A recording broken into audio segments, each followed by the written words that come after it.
All right. I want to say good morning and evening and afternoon to everyone here again. It's a pleasure to be back. And again, want to thank the Present Truth Outdoor Camp for the invitation to share. There are so many things that we could talk about along the lines of true education. Many very vitally important topics, as we talked about yesterday, how urgent it was that we understood it. I hope that yesterday was a good introduction and an inspiration to do further study on the topic of true education. Our topic that I'd like to share today is one that was a special request by the organizers of the Present Truth Outdoor Camp. And we're going to talk about what I've titled iChild, how electronics and media are affecting our children's minds. And of course, it's not just our children, it affects all of us. But we're going to talk a little bit specifically of how media affects our children. And I know there are many discussions and many presentations and a lot of information out there available on the topic of media and how it's affecting us. And many of these go into the content of the media and how there's a lot of bad content out there in media. And that's important. It's important that we recognize that.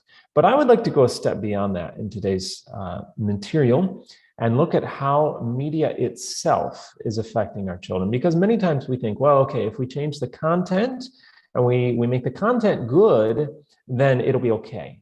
When the reality is that the research is showing us very clearly that it's not just the content that the problem is.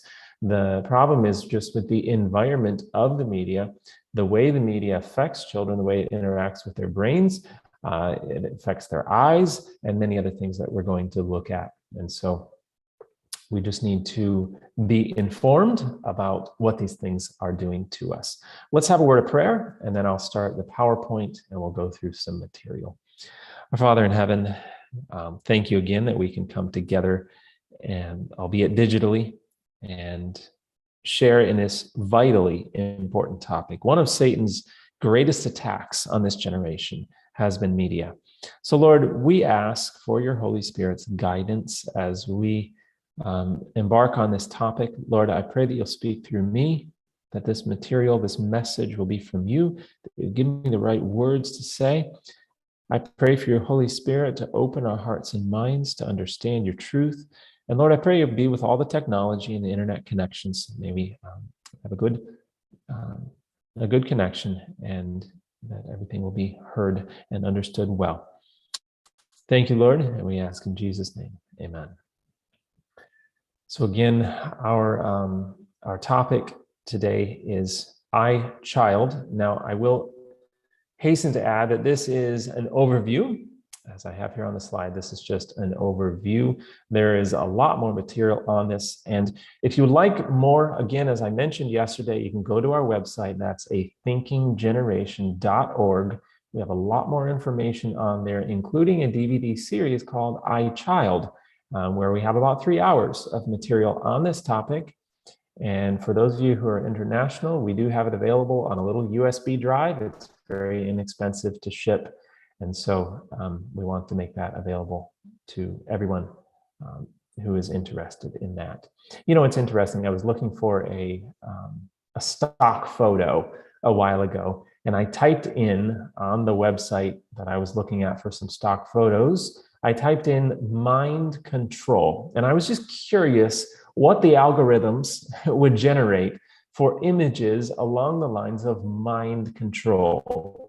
I imagined maybe an image of a mind and somebody seeking to take hold of it, or maybe, you know, some people think of injections or something like that. And I was just curious what the search algorithm would come up with for mind control. Let me show a screenshot of what it came up with. There we go. As you can see, this is all about media. Even the algorithm recognizes how media is affecting us and how it is controlling our mind. And, we know that this is playing a role into the end times as people are being controlled by what they are viewing and by the media and its addicting power, which we'll talk more about. But as it relates to children, we know that children are spending more time on electronic media than they do in any other activity except sleeping. And whereas young people are spending even more time than that, the current average is around 8 to 12 hours per day, with 75 to 80% of children having access to a smartphone, and nearly 40% of children using tablets, or even more probably since I gathered this data. And we could go on down the statistics about how much time is being spent in media now. It's over 2 hours a day spent on just purely social media and entertainment media, nothing useful. It is time worse than wasted. But that's not the point this morning. Maybe some of you are saying, well, I don't use 8 to 12 hours a day. I hope not. I hope none of us here are spending that much time on media. And maybe some parents and teachers here are saying, I would never let my children use that much media. Again, that's good, and I hope not. But here's the point. Whether or not we're using, whether we're using 10 hours or 10 minutes of media a day, the point is that we're using more media now than we would have, say, 50 years ago before this stuff was even invented. This is a new invention. This is something new that has come over our world, something new that we're interacting with. And so we need to not look at so much about how much time we're spending as how does it affect us, even if it's just a little bit of time? How do these things affect us? And, let's just consider a cost-benefit analysis. I do realize that there are many benefits for media. We're using it right now, and I'm thankful for this technology that we have to communicate and to spread the gospel around the world. That's good. It's a good use of media. Media can be used as a tool, but we need to be very careful about how we use it, and we need to make sure it is always used as a tool and not a toy, not something that's just entertaining us.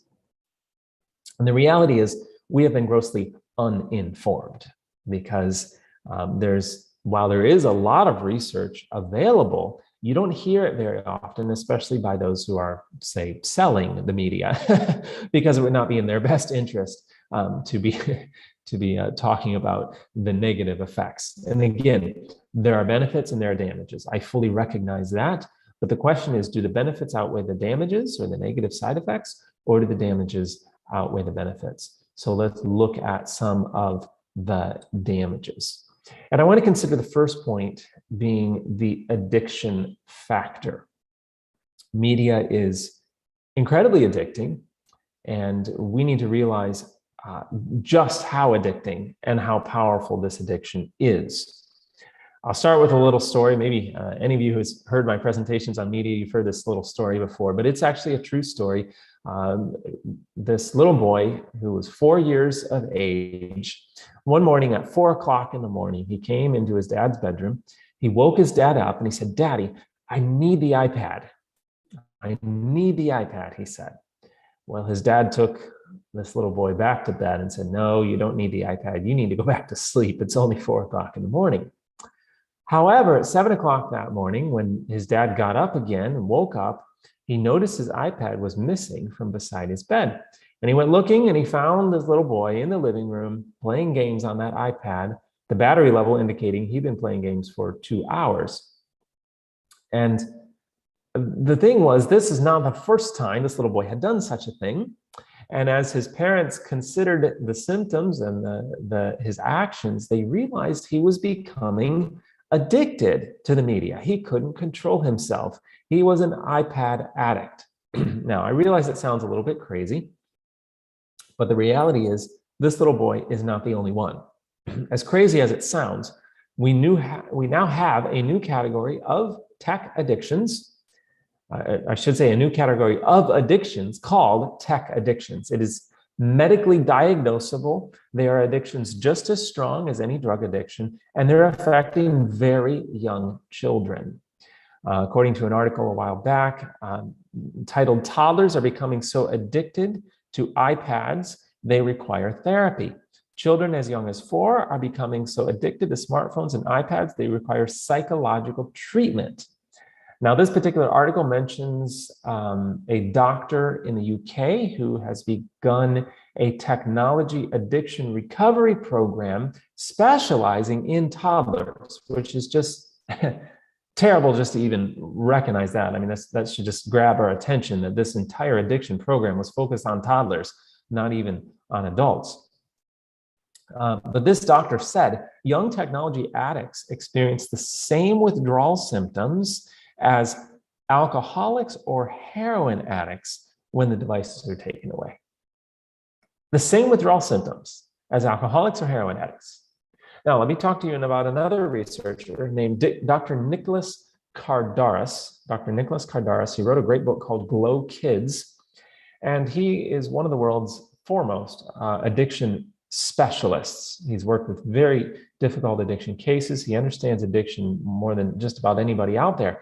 And he has recently turned his attention from drug addictions to media addictions. And here's what he says. Let me read you a quote from him.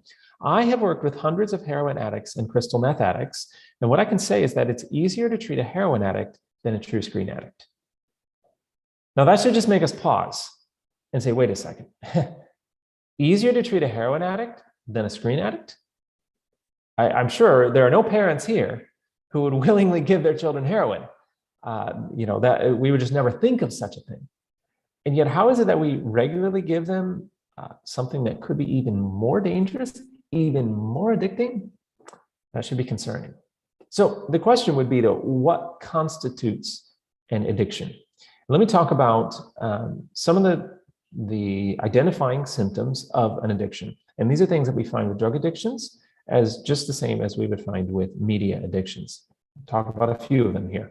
Withdrawal. So just as like when you have a drug addict or alcohol addict, when you withdraw them from that, or when you take them away from that substance, you're going to see withdrawal symptoms. We're talking about physical things happening in the body as a withdrawal.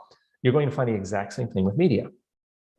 Specifically, you're going to have depression and anxiety as a result of taking away the media from someone who's addicted. So if you notice your child, when you take away the media, if they are irritable or anxious or sad or some of those types of symptoms, that is a good indicator that they actually are experiencing an addiction to that device.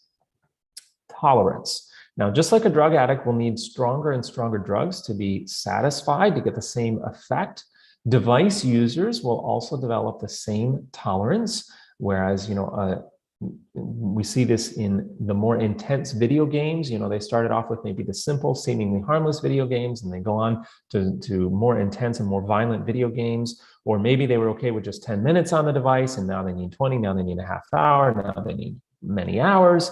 Those are indicators of addiction. A loss of interest in other activities.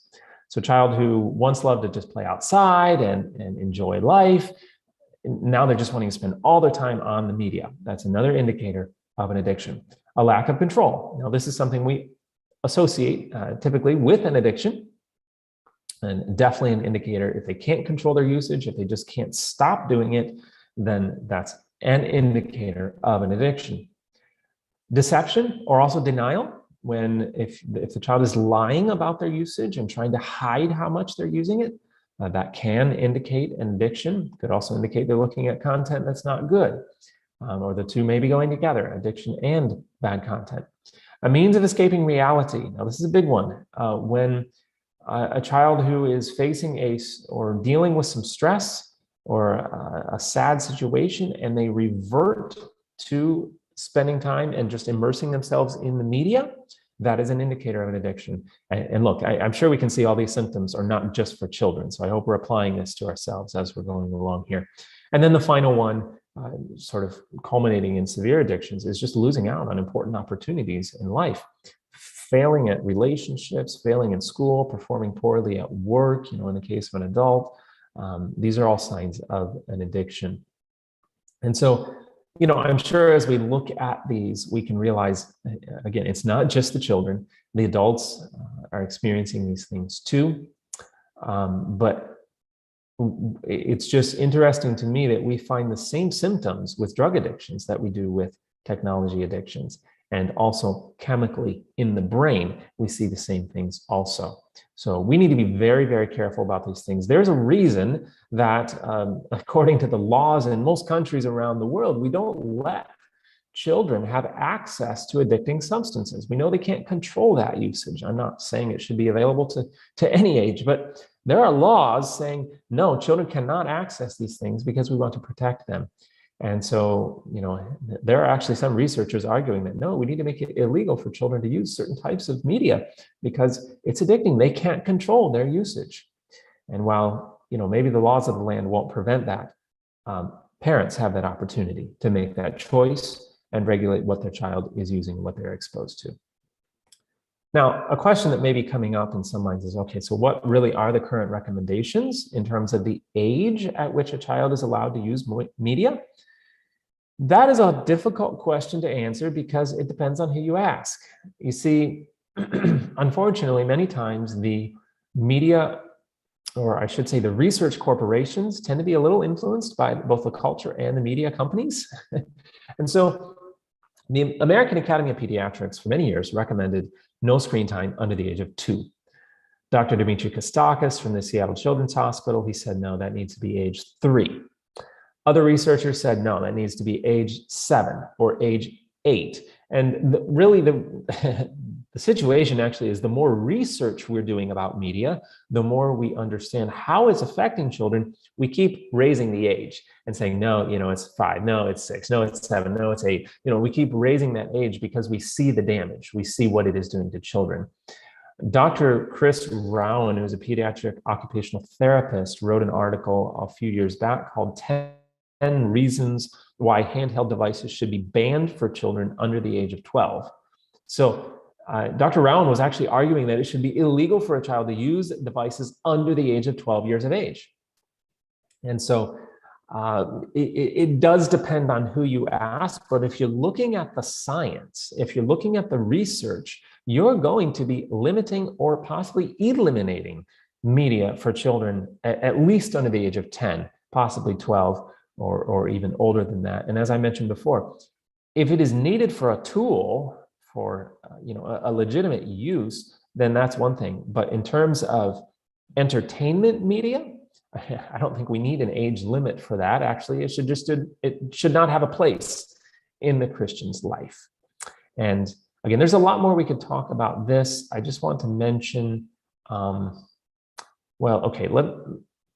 me run through a couple of these things here. So Dr. Rowan talked about the rapid brain growth that's occurring in early childhood and how children need, we see the aspects of development in the brain. Many of the things here on the slide are developing in the early years of a child's life.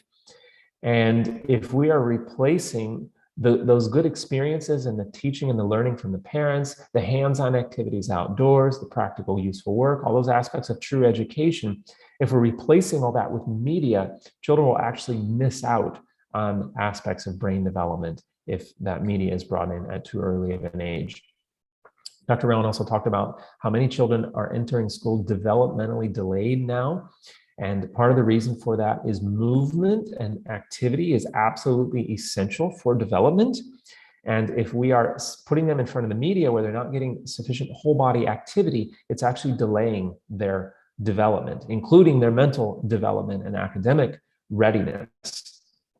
Higher rates of childhood obesity are another huge factor with more media use during childhood. Sleep deprivation, we know, significantly affects brain development and growth and all aspects of development during childhood.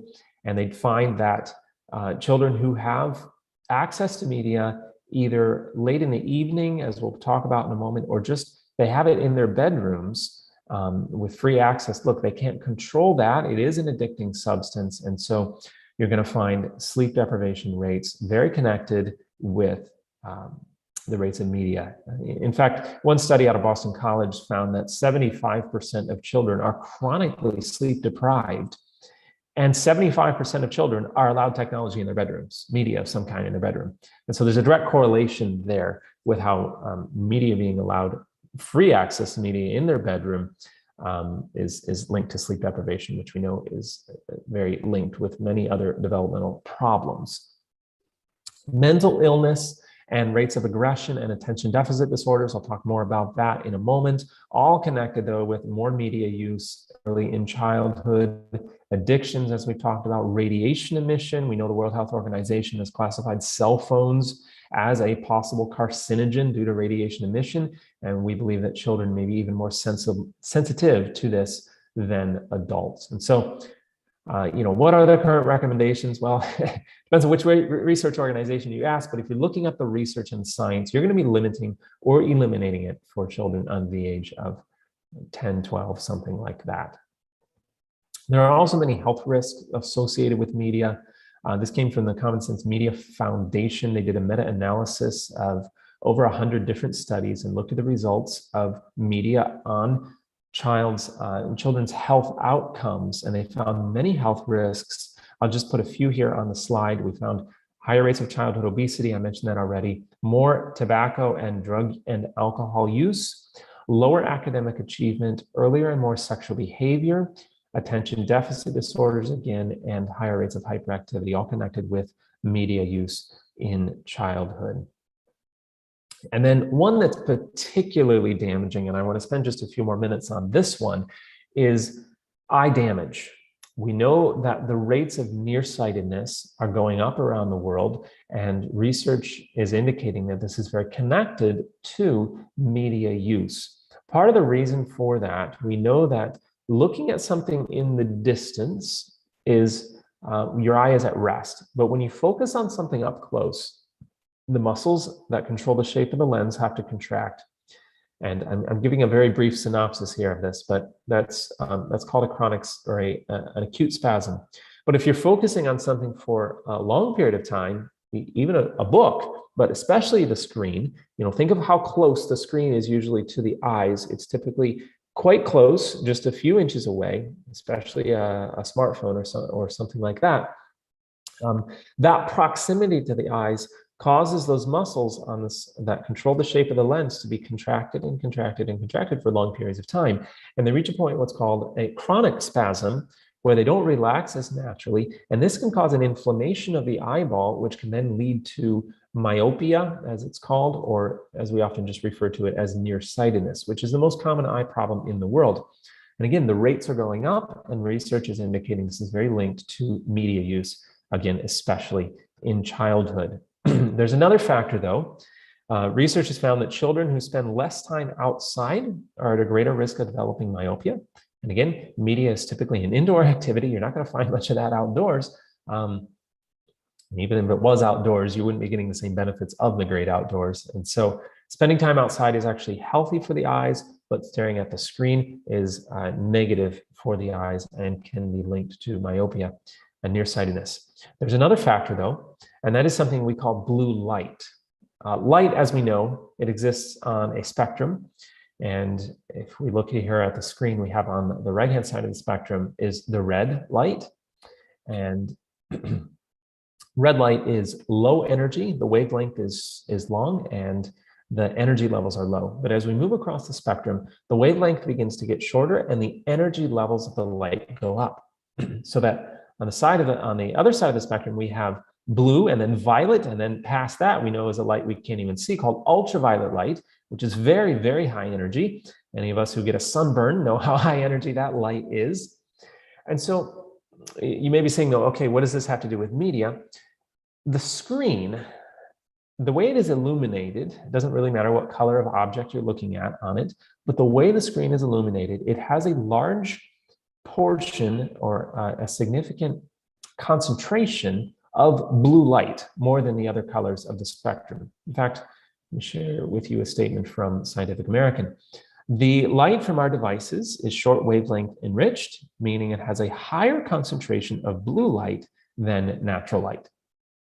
So the screen is illuminated with a lot of that one side of the spectrum. That's a lot of high energy light.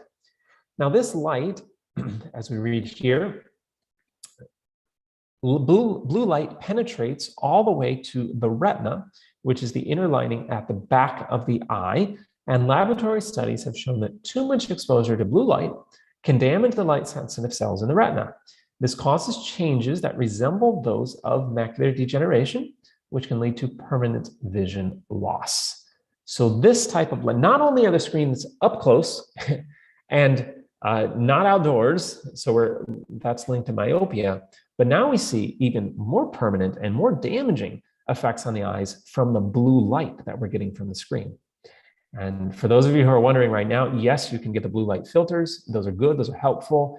They don't completely get rid of the problem. You can also try to do your screen use in the morning. That's a little more helpful, as I'll explain in just a moment here. I do want to clarify that not all blue light is bad. Blue light is a necessary light. In fact, sunlight has a lot of blue light in it, especially in the morning. And we know that this type of light helps us with being alert, with improving our mood, helps us in our cognition, in our memory. Most importantly, though, it's very important for regulating the body's circadian rhythm.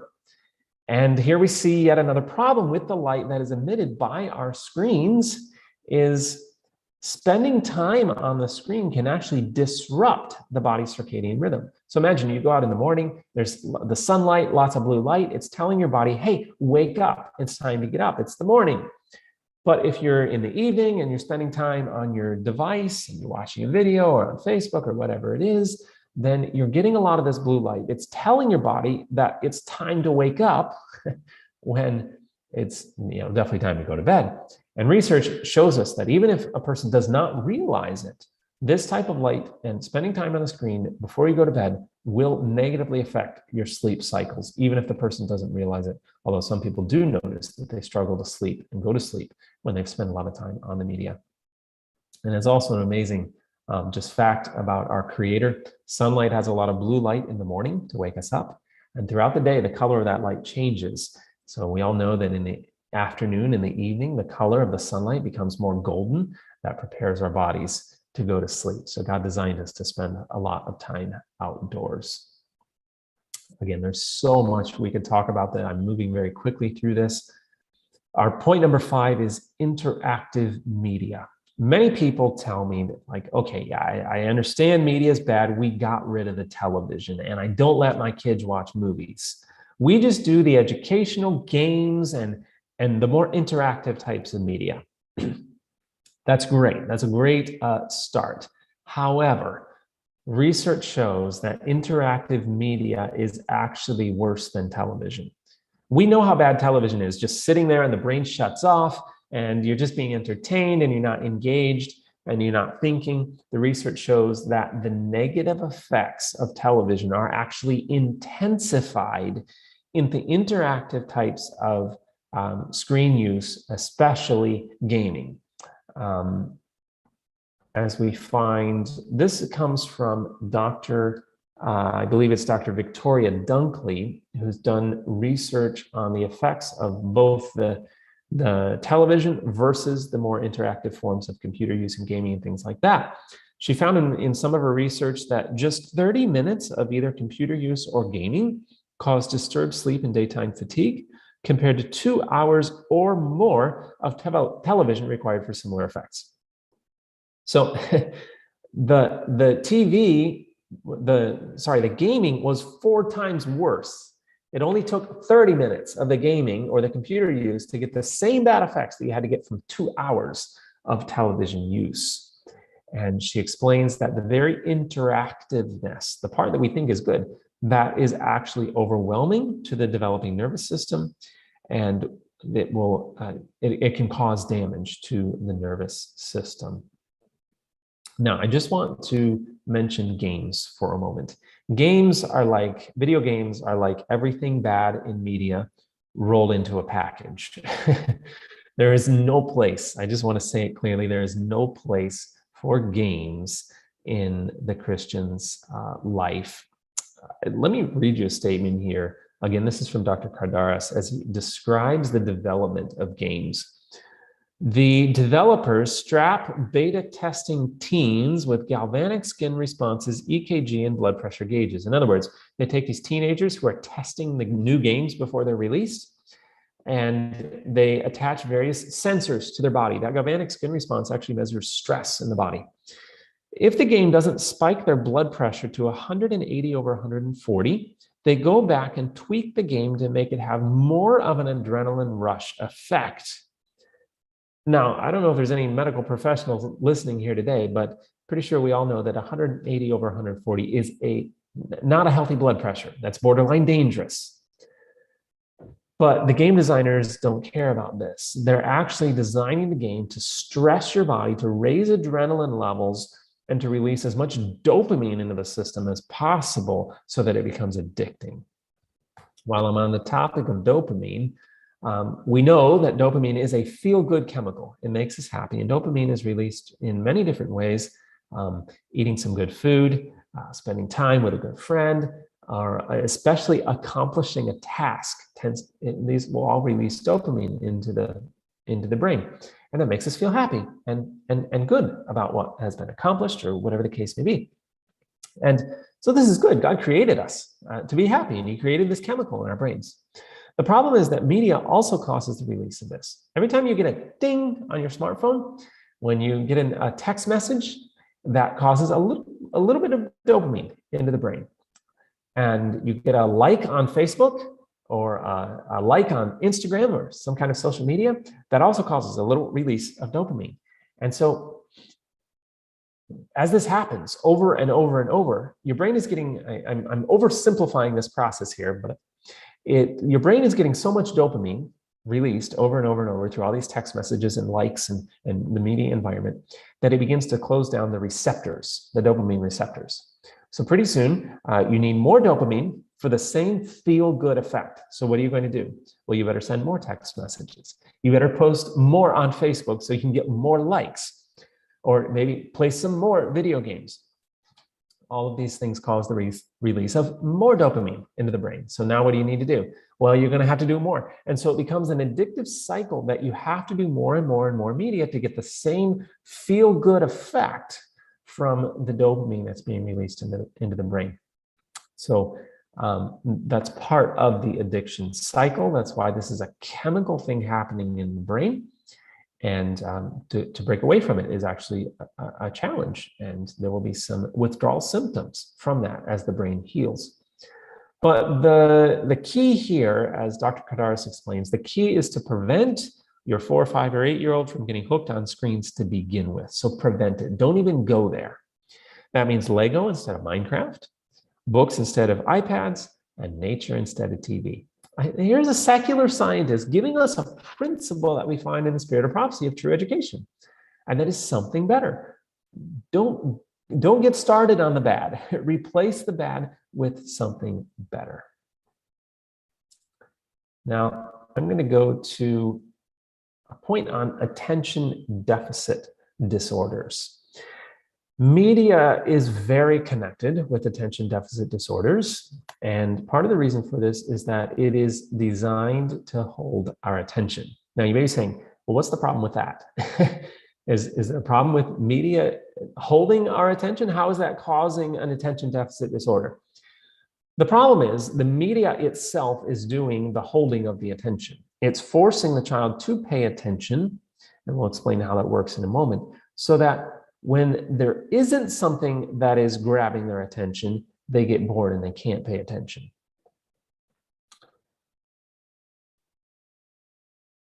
As Dr. Healy explains here, much of the early development of physical and mental skills and of their foundations in the brain comes from experimenting and solving problems with real-world materials. The long-term outcomes of forcing children's attention unnaturally may have even more serious implications than we have realized. Notice the words here, forcing their attention. In other words, they are not the ones having to hold their attention, something else is doing it for them. Continuing, most children's programs are planned with an eye to capitalizing on these involuntary responses. So, the involuntary responses of the brain, there are certain things that grab our attention naturally. Three things in particular. Loud noises. If you hear a great big noise, your attention goes to that very quickly without you even thinking about it. Bright colors grab our attention, as well as sudden movements. Loud noises, bright colors, and sudden movements. These all grab our attention without us having to think. We just immediately turn to that without thinking about it, and then we will process it later. These are for our safety. You know, if that quick movement, just to use that as an example, if somebody throws something at you and you catch that out of the corner of your eye, this thing coming toward you, you're going to duck, you're going to move, and then you'll think about it later. You're not going to turn and slowly think about this thing that's flying at you. No, you're going to react, and then you're going to think about it later. It's for our safety. It helps protect us. God designed us that way. But media designers understand this too. And so as we have the sudden movements, the rapid screen changes, the noises, the environment, the bright colors, especially on children's programs, the very active, fast-paced environment, this is designed to grab the attention over and over and over and over. And it's also triggering the brain's response to danger, just as you would have if something was flying at you and you duck, and yet you're just sitting there watching it. And so it can be confusing to the brain also. And what it is doing, though, is as it is forcing the child to pay attention, as every scene change is telling the brain, subconsciously it's telling it, pay attention, pay attention, pay attention, pay attention. Pretty soon, the child loses the ability to hold the attention for themselves. As children are conditioned to having something else hold their attention, they lose the ability to hold the attention for themselves. And so pretty soon, school is not going to be as interesting. They're not going to be able to focus. And we start to see attention deficit disorders. And there's so much research that we could look at. Dr. Dimitri Kostakis talks about the connection between attention deficit disorders and media use. Dr. Victoria Dunkley, Dr. Jennings Bryant, many, many more studies from the Common Sense Media Foundation, the Journal of Pediatric Psychology, the American Academy of Pediatrics, again from Dr. Dimitri Kostakis, a study from the University of Amsterdam, and I could just keep on going down the list. Hundreds of studies that have been done showing the connection between media use and attention deficit disorders. It is definitely been shown very clearly from research that this is the case, and so we need to be very careful with this. I want to talk about something else known as digital dementia. Now, we all know dementia comes often later in life, and it's a sad condition where it's a physiological change in the brain, and it makes people unable to remember things, and then deteriorates from there, as we know. We don't typically associate dementia, though, with young people. However, recent research has been done. This first came to light in South Korea, which has the highest smartphone ownership of any country in the world. And they use a lot of media and technology. And doctors recently started noticing problems that led them to coin a phrase called early onset, because it was happening in youth, digital, because they thought that might be what was causing it, dementia, early onset digital dementia. And they describe it as a deterioration of cognitive abilities that is more commonly seen in people who have suffered a head injury or psychiatric illness. And they estimated nearly 15% of young people were suffering from this condition. They did another study in UCLA, this is in the United States. They found that about 14% of young people aged between 18 and 39 were complaining of memory problems. And as they started doing the research, they realized that individuals who rely heavily on technology may suffer a deterioration in cerebral performance, such as short-term memory dysfunction. And they actually found that this was not just a psychological thing where people weren't remembering things as well. This was physical alteration in the brain. And as they analyze the brains of these young people, they're like, this looks like dementia. This looks like the beginnings of dementia. And they realized it was connected to higher rates of media use. The individuals were relying on the media to hold the information and to remember things for them. We all can recognize this. How many of us just rely on Google to answer the question for us? We rely on our GPS to get us around places. We don't have to remember phone numbers because it's all stored in the phone, and I could go on down the list. And this is not just, again, it's not just a psychological thing. It is physically affecting our brains so that our memory powers are being diminished. I'd like to skip ahead here to our last point on the damage to the anterior cingulate cortex. Damage to the anterior cingulate cortex. The anterior cingulate cortex is a fascinating part of the brain that is located within the frontal lobe.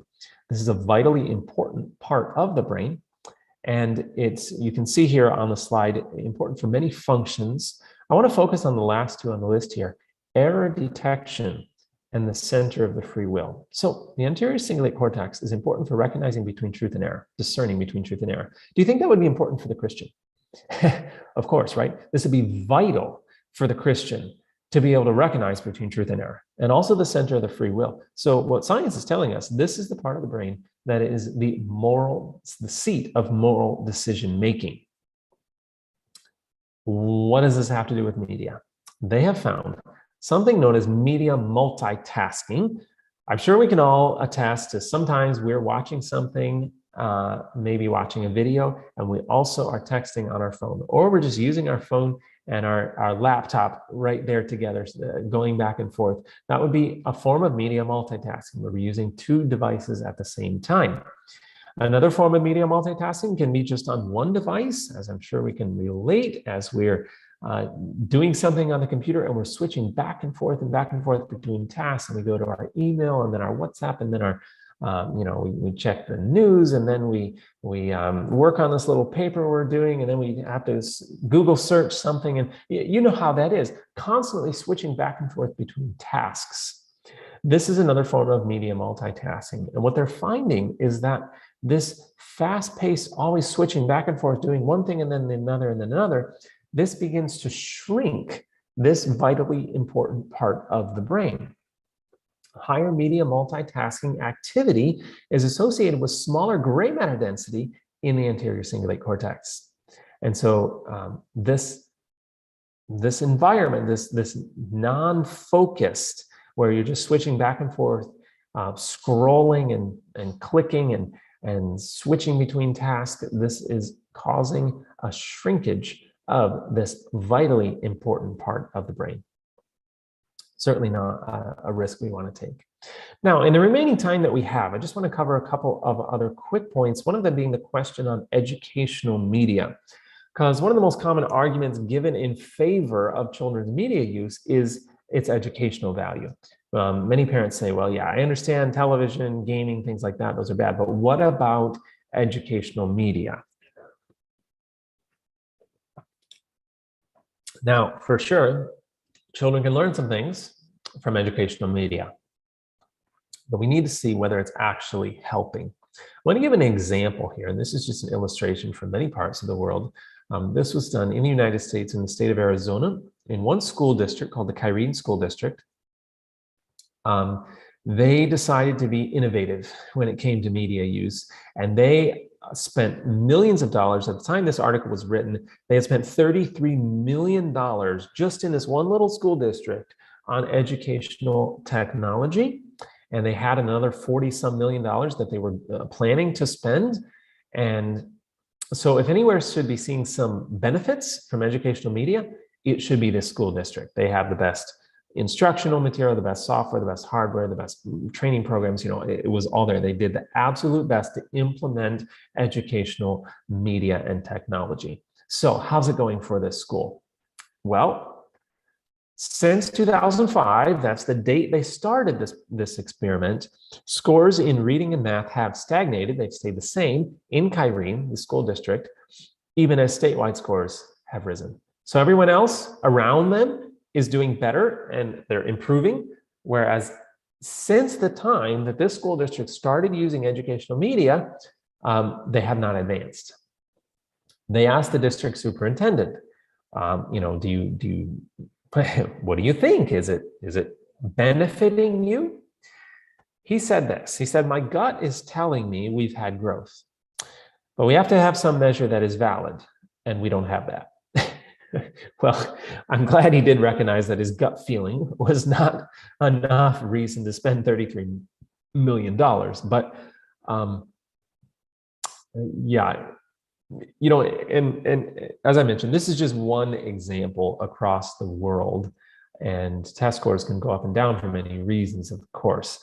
But to many education experts, something is just not adding up across the world. Those districts, those schools who have implemented media and technology use, they're not seeing benefits from it. They actually did a study in the US. It was, the study itself cost $10 million to conduct. This is a massive research project. They looked at 15 educational software products. It was the most extensive federal study yet to follow methods that the US Department of Education considers scientifically rigorous. This was a really big research project that they did. What were the results? What did they find about whether these educational software products were actually helping children? Here's what they found. No difference. No difference in academic achievement between students who use the technology in their classrooms and youngsters who used other methods. The fact of the matter is, as Tom Vander Ark, who actually invests in educational media, I'm glad he's honest though, he said the data is pretty weak. It's very difficult when we're pressed to come up with convincing data. Or as Larry Cuban from Stanford University said, there is insufficient evidence to spend that kind of money. There is no body of evidence that shows a trend line. And this is just a sampling of the research. We have yet to find a definitive example of a benefit from educational media in a school district or school system. We may see some initial gains quickly, soon after they implement the educational media. But in terms of a long-term research project, we have never found, to my knowledge, there is no research out there finding, or that has found, a long-term benefit from the use of educational media. It's just not there. On the flip side, though, there are research projects, even school systems, that are very good examples of not using educational technology and the benefits of that. For example, the Waldorf school system, or as it is called in some parts of the world, the Rudolf Steiner schools. And I'm not advocating for these schools. They have some ideas that would not be in line with true education, but they have a very interesting policy in that they believe children should be involved in hands-on things like play, artistic work, songs, games, stories, outdoor time, practical tasks, cooking, cleaning, gardening, things like that. That's excellent that they're doing that. But they also have a no media use policy. These schools don't let their children use educational media, at least until the 8th grade. So the question would be, okay, here's a research project of schools, and these are global, schools that are not using educational media. Do we see any benefits? We saw that schools who are using educational media are not seeing benefits. Do we see any benefits from not using media?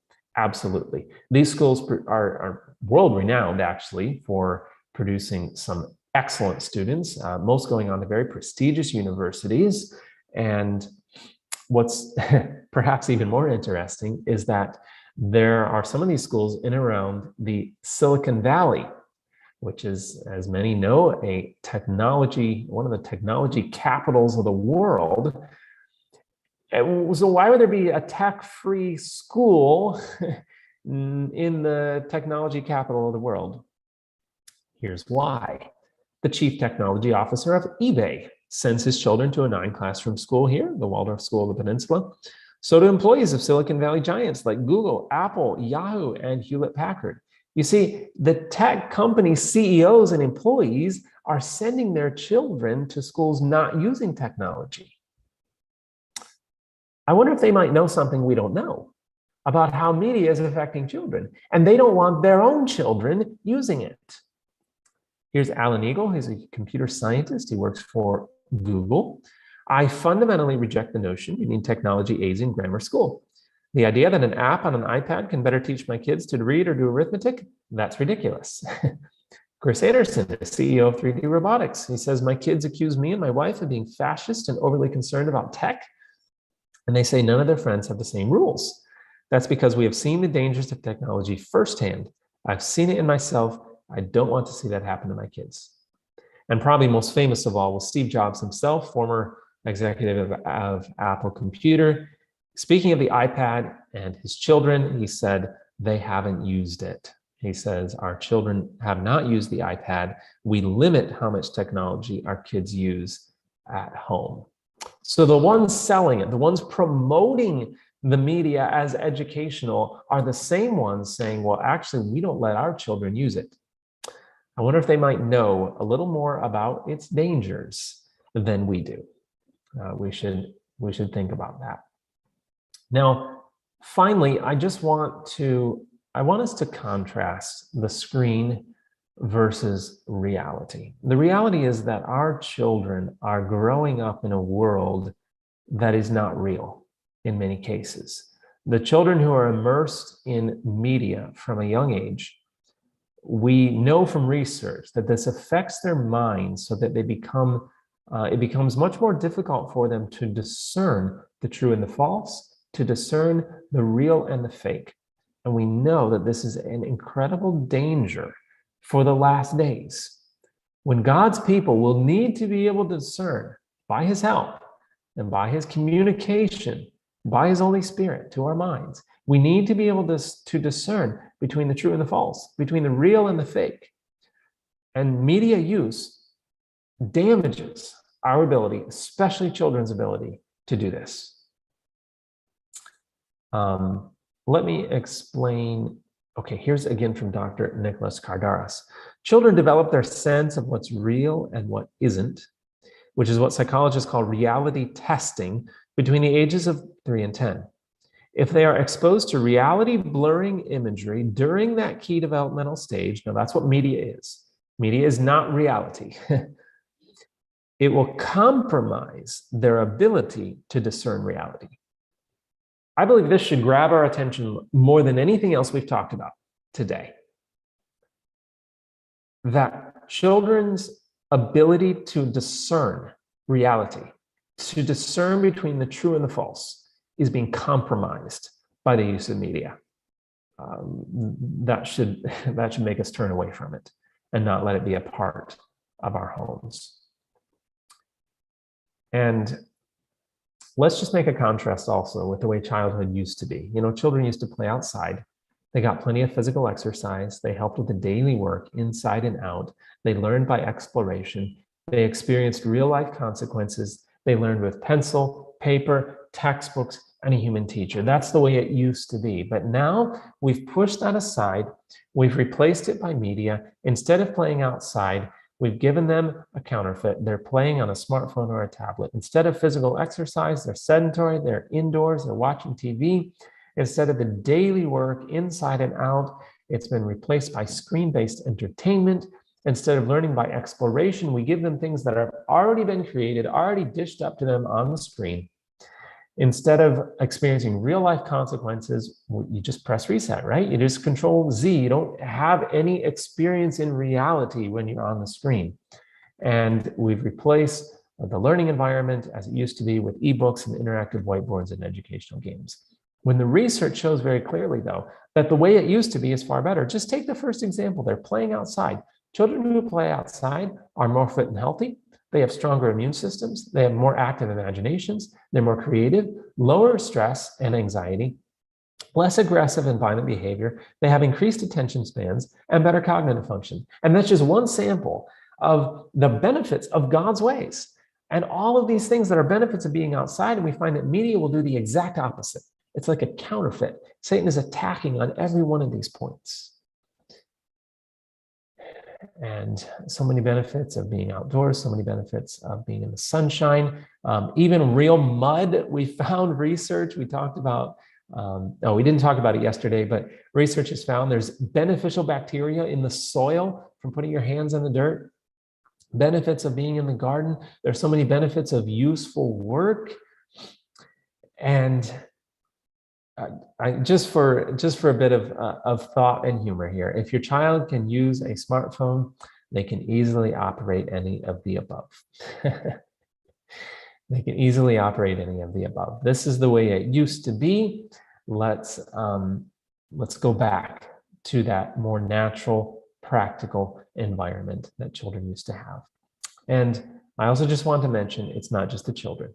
It's not just the children. The parents need to be careful about their own use of media and the influence that they are having on their children. In the last 5 minutes here, I just want to give an appeal to the parents. And I want to start this with what we read in the Adventist Home, page 237, that if the mother fails in her duty to do 3 things: instruct, guide, and restrain, her children will naturally accept the evil and turn from the good. Instruct, guide, and restrain. Instruct, guide, and restrain. Many times we focus a lot on the instruction. We want to teach them about something, and that's good, that's important. We focus a lot on the guiding them, helping them make decisions. That's good. But that restraint, we often don't want to do that. I was just recently reading about Eli. We know the story of Eli, how he was a priest, he was a judge in Israel. He held high and responsible positions in the nation. But where was his failure? He was a nice man. He was a godly man. He taught his young people. He taught his children, Hophni and Phinehas, but he did not restrain them. He did not say, no, this is not allowed. You're not going to do this. He did not rule his own household. And I want to read here. Okay. God charged Eli with honoring his sons above the Lord.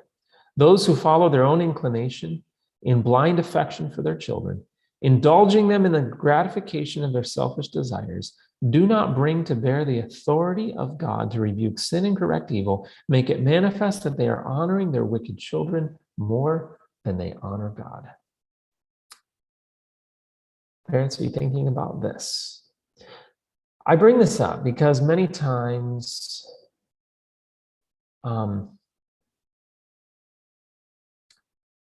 I thought I had another slide, but I don't. Okay.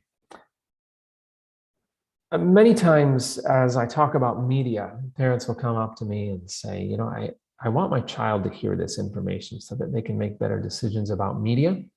And they often just hope that their young person, especially, will start making better decisions and not being so addicted to the media. But God has given parents the responsibility to guide and direct.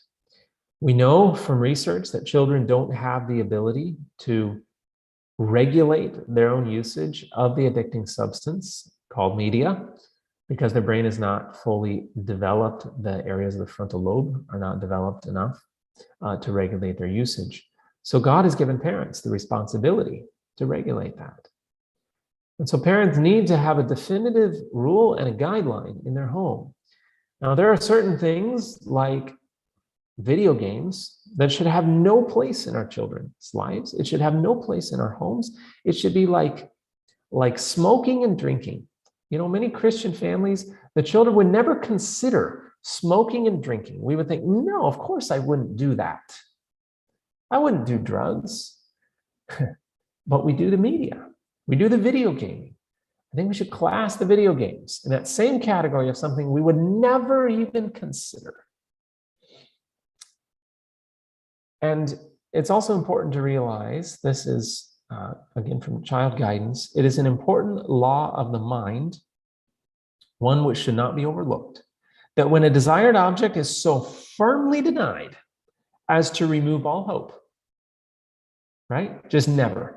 It just won't happen, ever. Not in 6 months, not maybe later, not in 5 years. It's like smoking, drinking, and doing drugs. We will not have video games in our home. Just for example, whatever the case is in your home, you know what the Lord has convicted you with, and you know what the guidelines should be in your home. But it is a law of the mind. If it isn't an option. An object is so firmly denied as to remove all hope. What will happen? We have what science calls now neuroplasticity. The mind will soon cease to long for it, it says. and it will be occupied in other pursuits. The brain changes. God can change us, and this is the miracle of his transforming power. But as long as there is any hope of gaining the desired object, an effort will be made to obtain it. And this is what I've seen so many times. Parents are like, yeah, let's not do that for a while. Or they just flip a switch and they throw something out, but the children know that just give it some time and I'll get this back eventually. No, parents need consistency. Their word needs to bear sway in the home about what is allowed and what is not allowed. But there's a final point that is very important that we mentioned, and I hope none of us miss it. The watchword of true education is something better. I was talking with a friend a while ago, and he told me a story. He also talks about media in some seminars that he does. And he said, I did a seminar on media, and a boy came up to me. He was about 12 years old. He came up to me, and he said, Mister, I've got a problem. He said, okay, what's the problem? He said, well, every time my parents come to a seminar on media, they take away my media use by a half of an hour a day. He said, so I used to be allowed 2 hours of media every day. Well, then my parents went to a seminar on media and they took it away by a half an hour. He said, but that was okay. It was only a half hour. I was all right. But then my parents went to another seminar on media and they took away my media use by another half hour. So then I only had an hour. But he said, I survived. It was okay. I still had an hour. Well, then they went to another seminar on media and they took it away by another half hour. And so look, I only had a half hour. And he said, you know what? This is the 4th seminar my parents have gone to on media. Look what's going to happen to me. Another half hour is going to be gone and I don't have any time left in media. And this little boy was all upset about it. And my friend asked him, well, what would you like to do instead? You see, replace it with something better. And the little boy said something very sad. He said, well, I'd love to go outside. I want to go camping. I want to do fun stuff outdoors. Maybe we can grow a garden. And my friend said, well, why don't you do that? He said, well, my parents don't want me going outside by myself, and they're always too busy. My dad won't come outside and do things with me. And my friend very wisely said, I need to talk to your father. And he went and talked to him and said, if you take something away from your child, you got to replace it with something else. You can't just take away the media from your children and say, all right, now hope you find something else to do. No, friends. If you take it away, you've got to replace it with something else. And the first and primary thing you can replace it with is time with them. The first and best thing you can replace media with is time with your children, because media affects the brain in a very much the similar way. It's an artificial way, but it affects it in that it forms a relationship with that child. So you have an opportunity to replace that relationship. Replace the relationship they have with media with a relationship with you. Be interested in what they are interested in.